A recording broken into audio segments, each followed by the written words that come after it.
Hey guys, I thought I would take you through what I do to help my back if it's feeling a little bit iffy. So for those of you who don't know, I injured my back just over 2.5 years ago now. And this year I've been able to compete in powerlifting once again, which is really cool. But it just means that every now and again my back injury does play up a little bit. And in particular this week I've just had a few aches and pains.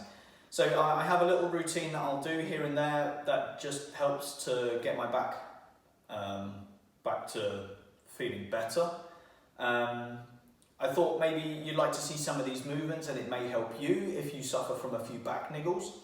Let me just start off by saying I'm not a physio, so if you do suffer from back problems and you haven't seen a professional, I would highly recommend you go see a physio. A physio can help diagnose what is going on there and should be able to give you a couple movements that will help your back get to normal. But you might be able to take away a couple of these movements. I would always suggest approaching them with caution and don't go in too aggressive. So here we go.